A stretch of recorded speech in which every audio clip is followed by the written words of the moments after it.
Hey guys, welcome back to my channel. Today we're going to be talking about starting seeds and not using grow lights, and also how I store my seeds once I open them. So let's get started. Alright, here's my seeds. Now, I didn't use grow lights on any of this. You don't have to have grow lights, that's just something extra. But I also don't start my seeds early.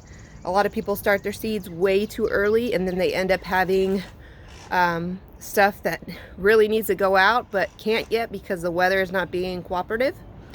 But let's see what we got here. So I have lots of different stuff that I started.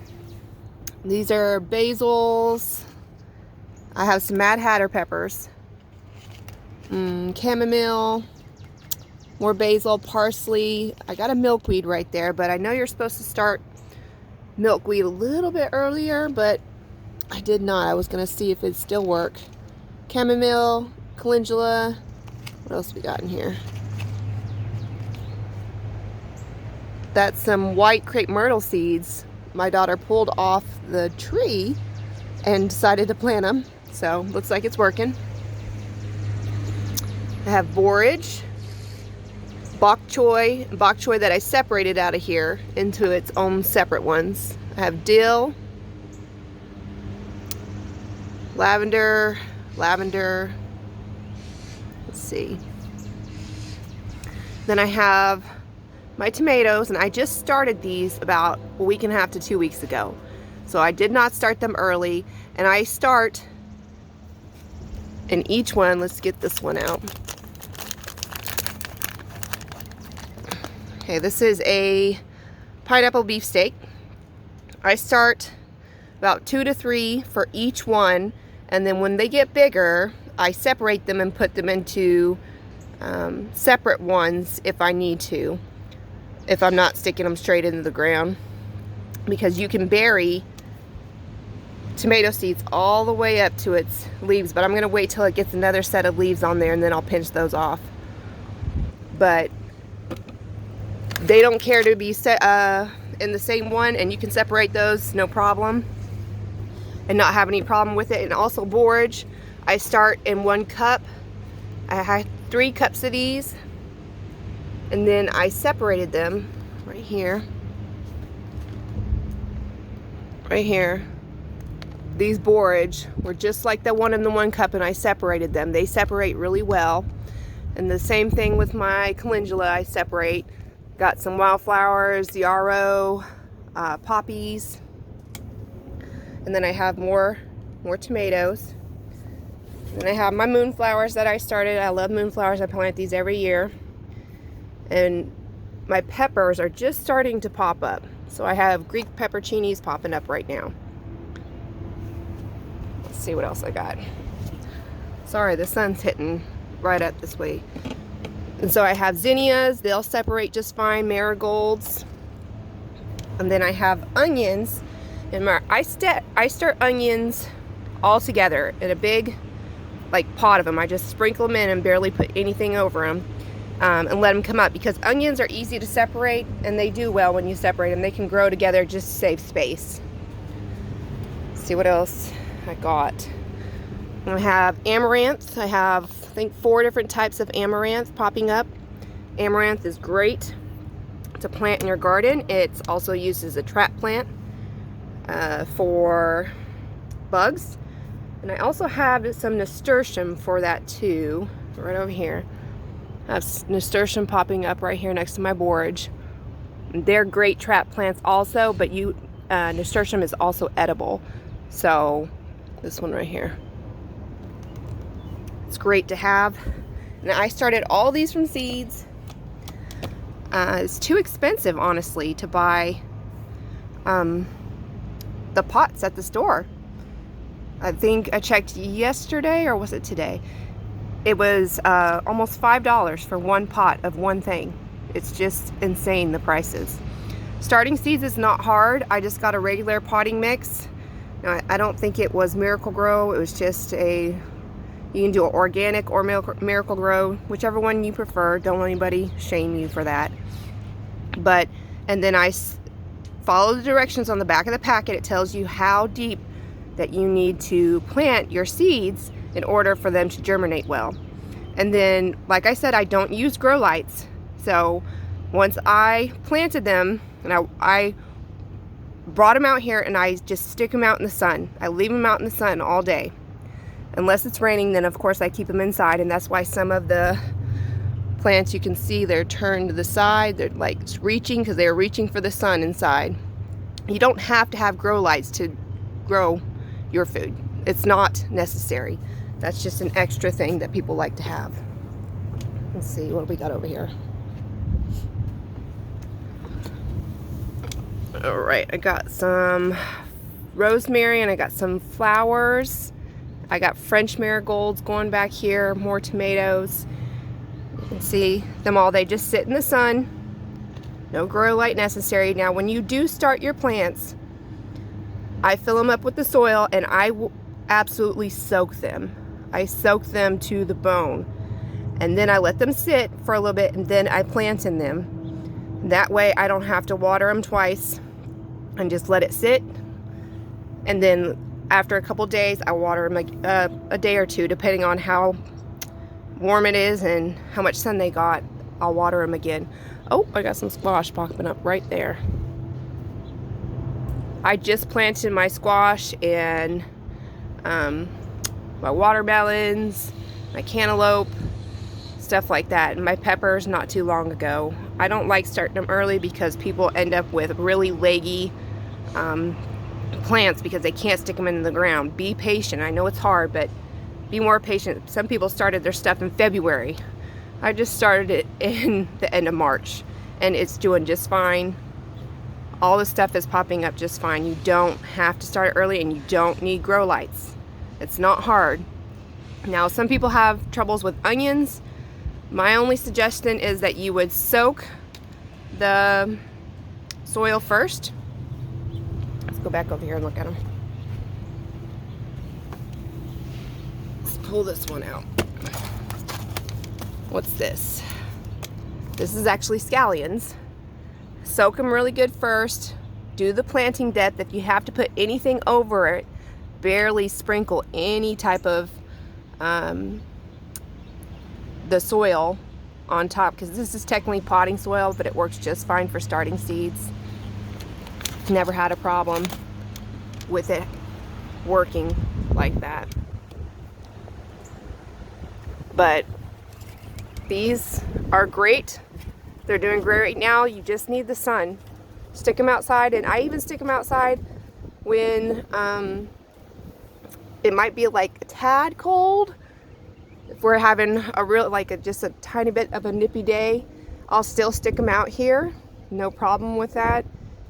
They need their sun, and that's how they're gonna grow tall. And I'm gonna start transplanting my tomatoes soon, and I'm gonna also break up my borage and my calendula flowers that I have in here, and some of my marigolds and my zinnias. But they do great. Some of those you save space by not having a million pots everywhere. But I'm gonna have a really big garden this year, so I planted a ton of tomatoes like this one. I do not know what happened right there. There's a lot of tomatoes in there. I might pot those up and give them to family. One last look at it, then we'll take you inside and show you how I keep my seeds after I open them. One thing I forgot to mention is I do have a greenhouse down there, but it is full of plants, and I cannot have these down there. There's no way they get enough sun, so it's just better for me to stick them out on the deck, let them get their sun, and then bring them back in. When I bring them in when it rains, I don't leave them outside because they'll just wash your seeds out. I bring them in right next to my door, my sliding glass door, and I leave them there and then put them out every single day. And then I also have some other stuff like Rose of Sharon. I started from seed, doing canna lilies, and then my sweet potato slips that are growing. Some of these haven't even popped up yet. I'm trying this method, but it's not working that well, so we'll see how they do. Let's go look at the seeds. All right, guys, so here's my seeds. It's not all of my seeds. just some of them, because I'm a seed addict. You know what I'm talking about. But I save seeds in multiple different ways. Now, if I get the packets like this, when I buy it originally, I will, once I plant it, I will get these little baggies. You can get them at Walmart or craft stores. They're used for jewelry and other stuff like that. My husband had got me a bunch of these for free. I will write on it what it is, the name of it, how deep it needs to be planted, if it's full sun or not, and what temperature or around what time it's supposed to be planted every year, and how far you need to put them apart. So this watermelon, this Sweet Glow watermelon, is actually a 1/2 inch to 1 inch deep, full sun, and 3 inches apart, which is this one right here. And then I'll take this in case something happens and say water somehow gets on my seeds. I know that my seeds are in this packet, and I just stick them back in like this. And I've done that for a lot of them actually. Like my squash, all of them have a packet inside. Fennel. What else do I have? My Blue Hubbard squashes. Now, some of the packs, because I get seeds from everywhere. I get them from my local garden centers. I get them from Home Depot. Sometimes I'll get them from Walmart, Lowe's. It just depends. Also, Ace Hardware is a great place to get seeds, which is where I got all of these, the amaranth seeds. This is the Coral Fountain amaranth. They're beautiful. And they had 4 different types. So this is called Hot Biscuits, Burgundy Amaranth, and then Love Lies Bleeding Amaranth. So I got all of these at Ace, and Mayo carries them as well. These are the ones I have not put in the little baggies yet, but some of them that I get, like from Home Depot, this Seeds of Change organic, and they're heirloom. These actually have a zipper top at the top. And these are great. I don't have to worry about these, the ones that have the zipper. Now, they started making them without the zipper. Like, this is a Seed of Change too, but there's no zipper at the top anymore. So I had to put what it was.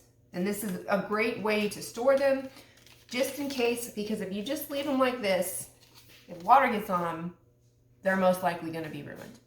So I put them in the little baggies. Now, if I harvest them from my own garden, like last year I harvested spaghetti squash. So I just put spaghetti squash on it and just stick them in there. So I have a bunch of these that are by themselves, or I have these little brown packets that I bought off Amazon. There was like 500 for like $10. It was great. And these are Sugar Baby watermelons from last year that I harvested out of our garden. So either way, this one's probably the best because it keeps them dry. I mean, use whatever you can. But this is how I do my seeds. That's how I'm going to do these. And like some of the seeds that are bigger, like I harvest sunflowers. These are from not even half of one from 1 year. And I still have them. I mean, I don't even remember what date this was. I was supposed to date it. But I have sunflower seeds, and then I also have moonflower. So I try to keep them together in baggies because these are the ones I harvested myself. And I have some plastic bags, and then I also have the brown bags in there. But I try to keep them together. More sunflower seeds. These were actually specialty ones, so I kept them aside. And this is my zinnia and calendula seeds that I saved from last year. And I just try to keep them together. Cilantro seeds. And then when I do get done planting, I try to put them all together. So these are all my tomatoes.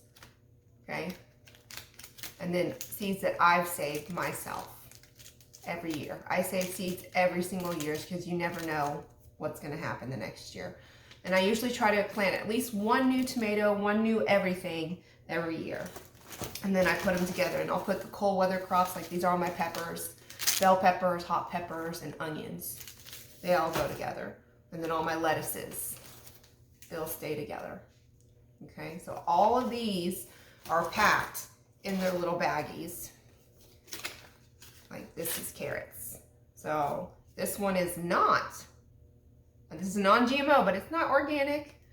But I still got it because I like it. Don't ever think you only have to buy organic or somehow you're messing up. But see all the seeds? And for most of the time, carrots, I try to let everything go to seed in my garden, at least a couple things. Carrots take at least 2 years. I had one year was a cosmic purple carrot, which is beautiful. I have that somewhere. Let me find it. It's cosmic purple. It took 1 year for me to harvest the seeds from it. Let me go find it. All right, I found them. Now, remember I said I got my seeds from lots of different places. I got this one from Baker's Creek. It's called Oxheart. And even though they get really big, they're supposed to be very sweet and tender still. And then I got these from, I think it was Mayo Garden Center. I got Atomic Red carrots. And then Cosmic Purple. My kids really like the Cosmic Purple. They're beautiful when you cut them open, and they taste really good. So, but remember, you don't have to get your seeds all from one spot. Let's do one of them. So I have English daisies. This one is non-GMO, but it's not. Heirloom, organic, use what you can. No one cares. So what I'm going to do is I'm going to put on it what it is. So it's an English daisy and it's mixed. So that's what I'm going to put.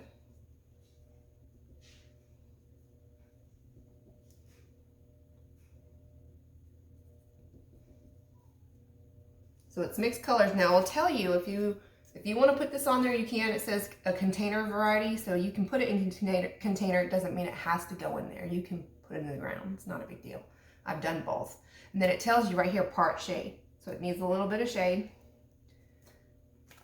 And then on the back, it will tell you how many days to germinate, the depth, spacing, height, and then it tells you based off of your zone that you're in when you need to plant.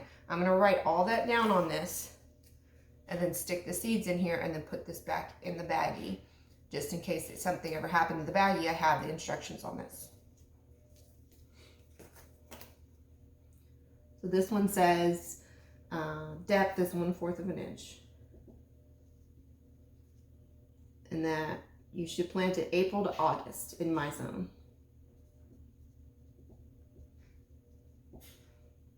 And part shade.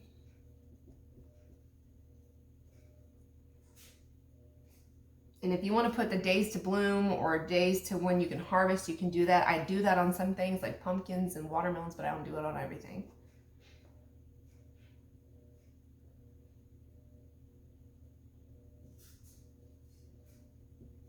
Okay, and just use permanent marker.